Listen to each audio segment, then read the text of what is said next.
Hello everyone, and welcome back to another That Adventure Life video. If it's your first time here, welcome. I'm Dustin. And I'm V. And today we are here to hike the Golden Canyon Trail. It's one of our favorite trails here in Death Valley National Park. It's beautiful. It takes you through all the beautiful badlands area. It's really pretty. It can be easy or hard, I guess. We said that depends on how far you want to go.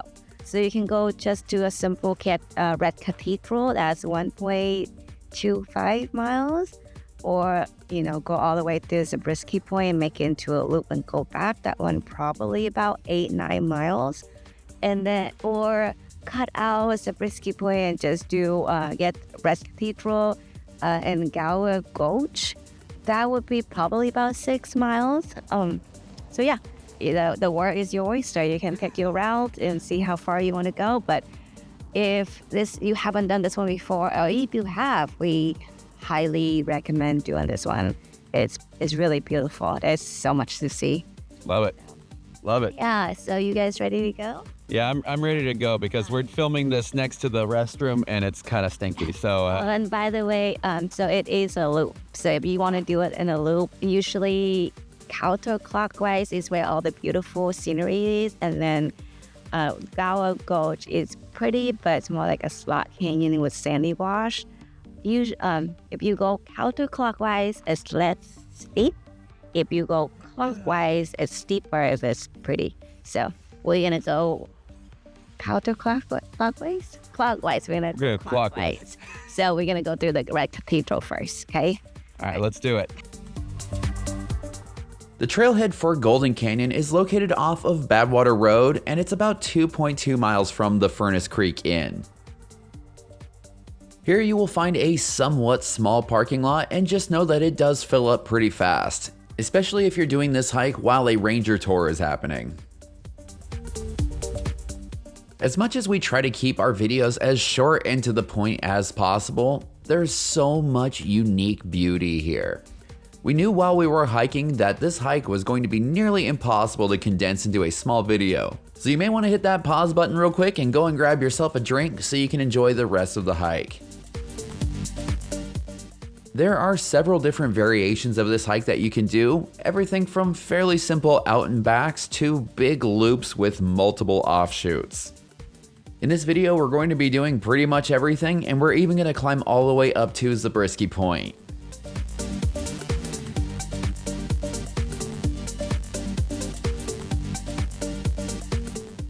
You may remember earlier when I said that parking can get a little bit crazy when a ranger tour is going on. Well, that is exactly what was happening. As we rounded the corner, we saw the group, and we were even able to pick up a cool fact as we walked by. One of the facts being that this area here was actually used in one of the original Star Wars films. If you decide to do the ranger guide tour of Golden Canyon, you can expect to hike for about a mile, and the tour will last about 1 hour. The views that you will be getting from down in the wash are absolutely amazing, especially when you consider how easy this portion of the trail is. You're going to want to leave yourself plenty of time to complete this trail, because I can almost guarantee you're going to be stopping very often to take pictures. If you plan on doing one of the bigger loops like we are in this video, we highly recommend running either an app like AllTrails or Strava, or even better yet, downloading the GPX file and loading it into an InReach or another GPS device. Certain sections of this trail are really well marked, but then there are forks like this that have no markings at all. And it's just a great idea to have some sort of an SOS beacon if you need help, because you are going to be kind of in the middle of nowhere out here. One thing you definitely want to take note of on this trail is the weather. Obviously, parts of the year are way too hot to attempt this hike, but you also need to be careful for rain. Since the vast majority of this trail takes place in slot canyons, you want to make sure that it's obviously not raining where you are, but also not in the nearby area. When you reach this trail marker, you will have a decision to make. Going left like we are will take you to the Red Cathedral. This out and back side trail will add 1 mile to the overall distance of your hike, but we think that it is well worth it. Not only will you get some great views from the end of this trail, but the technical sections of it are pretty fun as well, so it's a win-win. The further that you work your way into this canyon, the more rocky and eroded the trail is going to get. The good thing is that you know exactly how far you have to go because you're heading towards that towering red rock in the back of the canyon. This is about the time where the trail transfers from an easy hike to a moderate hike. The rest of the way to Red Cathedral is going to be full of rocky, uneven surfaces, some tiny climbs, and squeezing under and around some fallen boulders. Some of these little caves that you have to work your way through are a little bit tight. They may not be very challenging for someone V's size, but if you're my size, it can be a little bit of a squeeze to get through. When you come to this second tunnel, our best advice is taller people go to the left. Of course, we don't like to do anything easy, so V went left and I went through the even smaller tunnel on the right. At one point we found what appeared to be a ladder. We didn't remember that from our last visit and I'm not exactly sure what you were supposed to do with it. It looked like it had taken some damage from flash floods or some other kind of event and we just went right and went around it. After a little more fun scrambling, you will have arrived at the Red Cathedral. But to fully enjoy all of the glory of this spot, you need to do just a tiny bit more climbing. This is another spot where good shoes are going to be critical because this hill is not only steep but a little bit slippery as well. Rest assured though that the effort is worth it, and once you get to the top of the climb, you'll be able to look out over the entire hike that you've done so far. This is also a great photo op for people looking to show off their visit to Death Valley National Park. There is even a second short climb if you want to get up even a little bit higher. Obviously this is all optional and the trail pretty much dead ends here. But if you're looking for a neat little spot to enjoy a snack with a view, this is a great option. On this visit we were even able to see a little bit of the water that was in Lake Manly. We also spotted a couple of hikers on a ridge across the way, so we thought we would head over and check that one out too.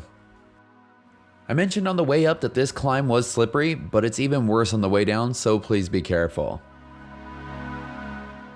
That other climb up to the ridge where we saw the hikers is located right at the beginning of Red Cathedral, and you can see it right here. It's going to take another steep climb up and eventually back down to get to it, and it probably wouldn't be a horrible idea to have hiking poles to help you out. One of the main features of this area is this ridge that you see V heading down right here. It's not sketchy when you see it from this angle, but when you see it from the side, it looks a lot more impressive. There's even an option to climb even higher if you want to see different angles of the canyon. If you barely have enough energy to do the Golden Canyon to Gower Gulch loop trail, which is about 4.1 miles, I would say that you could possibly skip this because you are going to be seeing a ton of beautiful scenery from that trail. If you plan on tracing our footsteps in this video, however, you can expect an overall distance of around 9.6 miles with 1,670 feet of elevation gain, even though it felt like a whole lot more. After spending some time at Red Cathedral, you're going to be heading back out the way that you came in. This is a good time to have a tracker running because along the way there are going to be a couple of side slot canyons and you don't want to turn at the wrong one. And also, an umbrella might come in handy if you're visiting on a warm day. You're going to be staying on the main trail until you see this sign. From here, staying straight on the main trail will take you all the way back to the car, and turning left into this smaller slot canyon will have you continuing along the loop. At the end of the canyon, you'll be coming to one of the biggest climbs of this hike, and it'll take you along the bottom of Manly Beacon. The good thing is that you will be unlocking even more panoramic views as you climb higher, so if you need a break, and I think you probably will, you can enjoy them while you're trying to catch your breath. Another interesting thing about this climb is that while a good amount of this park, including the beginning of this trail, is below sea level, once you climb up alongside Manly Beacon, you will be once again above the ocean with an elevation of 545 feet above sea level. If you have a fear of heights, this climb could be tough for you. The trail is only a couple of feet wide. And even though it isn't a vertical drop like we experienced on the Three Peaks Trail, which you can see by clicking in the upper corner, it is still a very long ways down. But on the bright side, it is that long ways down that give you views like this.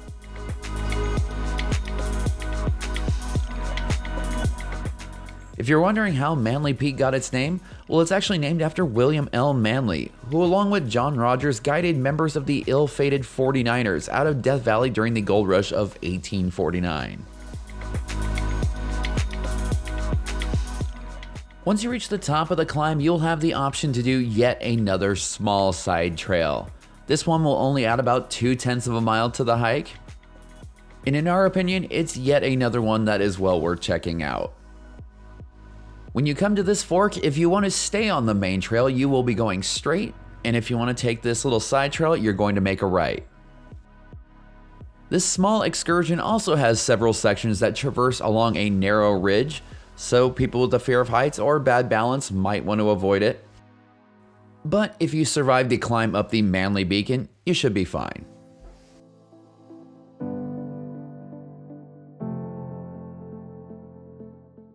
As I mentioned before, this side trail is very short, but since it curves off to the right, it gives you a whole new perspective. If you're lucky, you'll spot someone else climbing up Manly Beacon, and it'll give you a sense of scale of what you just did. Even though the views from the middle of this trail are amazing, we highly recommend going all the way to the end, because that's where you'll see things like this.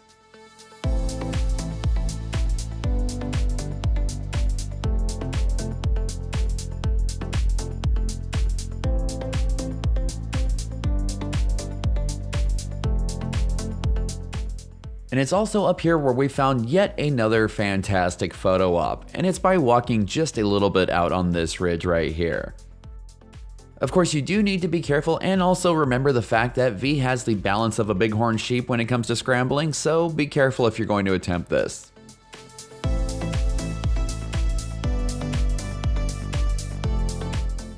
We will now once again be heading back towards that main trail.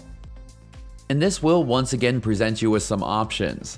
Once we get here, if you go left, you're going to be going back the way that you came to the car, but going right will continue on to the loop. One of the good things about this part of the trail is that we're going to be done with climbing for just a little bit. In fact, we're going to be going downhill. You're definitely going to need to pay attention at this part. It gets a little bit confusing. We saw the marker and it looked like the trail curved off towards the right, but it actually goes left. And the other thing it does is gets back to climbing, but just a little bit. After a very brief climb, you will once again have an option to climb up a little bit higher to get a 360-degree view. This will be your first time seeing what's on the opposite side of Manly Beacon, and this will also give you views that stretch all the way up towards Zabriskie Point. We still have a good amount of climbing ahead of us, and if you want to conserve your energy for the climb up to Zabriskie Point, I couldn't blame you.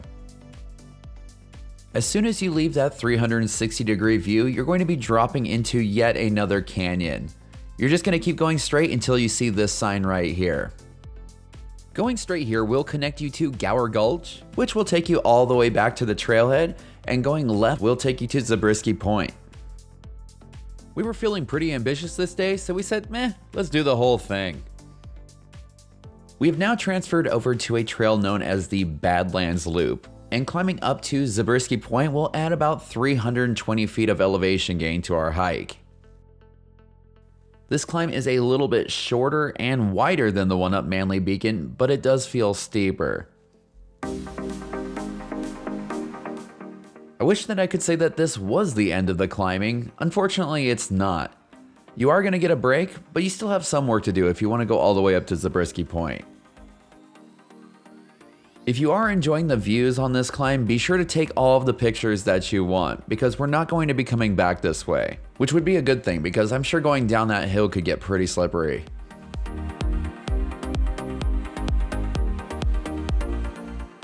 One thing is for sure, if you plan on taking on this big loop like we are, you need to bring plenty of water. Not only are there a lot of physically exerting parts of this trail, but you're going to be out here for quite a while. This hike ended up taking us about 6.5 hours to complete. We have now arrived at yet another junction. If you make a right here, you'll be in Gower Gulch and heading back towards the trailhead. Going left will take you up to Zabriskie Point. You will start off by making your way up another flat wash, but eventually you're going to get back to climbing again.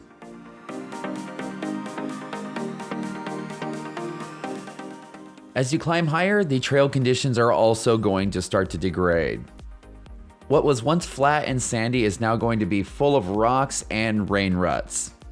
But once you see this notch cut out at the top of the climb, you'll know that you've made it to the top. Of this climb anyways. If you want to go to the top of Zabriskie Point, there's a little bit more climbing to do, but that's on a paved road. One thing to take note of is that hiking in is not required if you just want to climb up to the top of Zabriskie Point. You can just drive in and park at the small parking lot off of Zabriskie Point Road, and this would be a great option for anyone with mobility issues. The only challenge is getting up that hill. This is a really popular spot to see a Death Valley sunset. Just know that if you are coming here to do that, depending on the season, it can get a little bit crowded up here. We were visiting in the afternoon and we practically had the whole place to ourselves. Now we've gone over the Manly Beacon, but what about Zabriskie Point?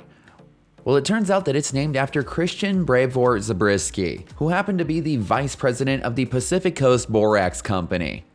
If you know anything about Death Valley National Park, you know that borax is a big deal out here. So big in fact, he got a point named after him.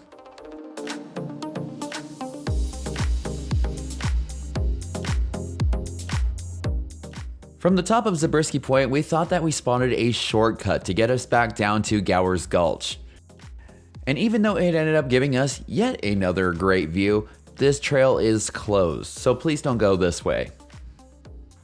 I'll admit that we were kind of bummed because we had already put in quite a few miles this day. We have to play by the rules, so we made our way back down the paved hill and got back on the trail that we came in on. You'll be happy to know that you are done climbing at this point, with the exception of this hill right here. The remainder of this trail is either going to be downhill or flat, but that doesn't mean there aren't any exciting parts coming up towards the end. Eventually you will come back to that intersection where you made the left to go up to Zabriskie Point. If you're wanting to do the trail we're doing in this video, you're going to need to make a wide right. Making a sharp right will take you back up to the Manly Beacon. Besides some large rocky formations of what we believe is talc, you can let us know in the comments below if it's not, the trail will be getting just a little bit on the uneventful side. But don't worry because it gets pretty spectacular in just a little bit. Along the way you'll be passing more junctions where several washes come together. It would definitely be wild to see the water flowing through this area, but you would definitely want to do it from a much higher vantage point. Soon you will start to see a large hill that looked like it had a red rock slide down it. That seems like that was the point where the beauty of the canyon really started to ramp back up again. Be sure to watch your step though, because the majority of the rest of the trail is going to be made up out of gravel and rock gardens. We passed by a mine shaft on the right side before we dove into a really colorful canyon that reminded us a little bit of Artist's Palette. It's a pretty surreal experience making your way through canyons where the rocks look like they're made out of rainbow sherbet. One thing that we love so much about exploring places like these is that it makes you curious, so you go home and you research why things are the way that they are. It turns out that the colors of the mountains come from a whole bunch of minerals that are present in the rocks. Some of the rocks here have a whole lot of iron in them, and that can cause red, pink, and yellow rocks. Other rocks have manganese minerals in them, which can cause purple hues. And one of the more unique colors that you can find out here is green, and that's caused by weathered volcanic tuff. It's amazing that any of these exist out here at all, but when you blend them all together in these really swirly formations, it makes it really pretty. We've now come to another one of our favorite parts of this hike, and it is the down climbs at the end. I would say that some rock climbing experience would be very helpful here, but my parents did this hike with us about 10 years ago, and they made it through with just a little bit of assistance. The good thing is that the rock out here is very grippy, and as long as you're wearing good shoes, you should have no problems with traction.